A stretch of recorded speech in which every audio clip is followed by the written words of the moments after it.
টানা বৃষ্টির জেরে জলমগ্ন দক্ষিণবঙ্গের জেলায় জেলায় জল যন্ত্রণার ছবি। দক্ষিণবঙ্গে এক নাগাড়ে বর্ষণ চলছে আর টানা বৃষ্টির জেরে জলমগ্ন রাজ্যের বিভিন্ন প্রান্ত। দক্ষিণবঙ্গের নদীগুলোতে জলস্তর বাড়ছে। বৃষ্টির জেরে ক্ষেত থেকে শুরু করে বাড়িঘর প্রায় জলের তলায়।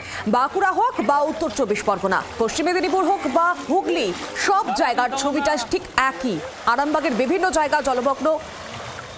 আপনাদের শোনাবো ঘাটালের বাসিন্দারা তারা কি বলছেন, শুনুন।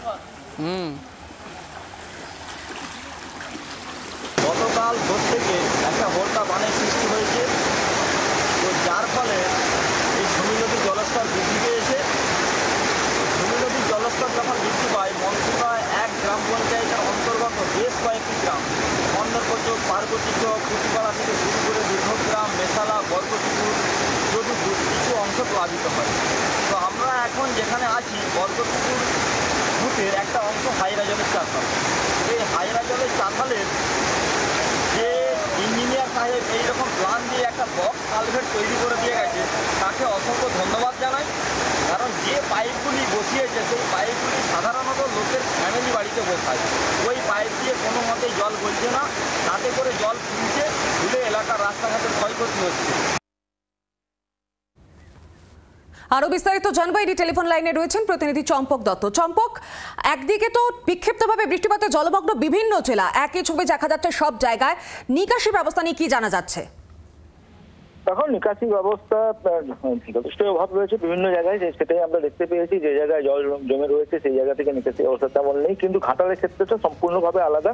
যেভাবে ঘাটাল হচ্ছে একটা পাটির মতন জায়গা, সেই জায়গায় কিন্তু এখন নদীর জলস্তর সম্পূর্ণভাবে বৃদ্ধি পেয়েছে। এখন ঝুমি নদী, রূপনা নদী, কংসাবতী নদী, সেই জলস্তর কিন্তু বৃদ্ধি পেয়েছে এবং যার ফলে নতুন করে বেশ কিছু এলাকা প্লাবিত হচ্ছে, যেমন ঘাটালের মনসুকা এলাকা।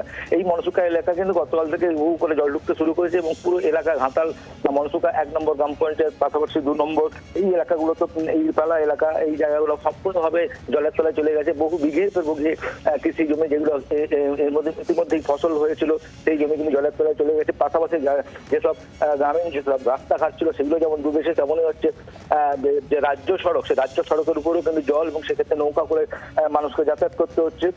এর আগেই আমরা বলেছিলাম যে আমরা জানিও এটা প্রায় 1.5 মাস ধরে ঘাটাল সেখানে জলবন্দী অবস্থায় রয়েছে। প্রায় 4 বার এবারে বন্যার সম্মুখীন হতে হলো ঘাটালবাসীকে। কারণ ঘাটালের যে পৌর ওয়ার্ড বা সেই পৌর ওয়ার্ডে 17টি ওয়ার্ডের মধ্যে 13টি ওয়ার্ডে কিন্তু এই মুহূর্তে জলমগ্ন রয়েছে। প্রায় ইতিমধ্যে 12টি গ্রাম পঞ্চায়েত যে ঘাটালের রয়েছে, তার 8টি গ্রাম পঞ্চায়েত এলাকা এখনো জলের তলায় রয়েছে। এবং যেভাবে বৃষ্টি কম মাঝে মাঝে হচ্ছে, তাতে কিন্তু আশঙ্কা বাড়ছে এবং ভারী বৃষ্টি হয়। ধন্যবাদ চম্পক।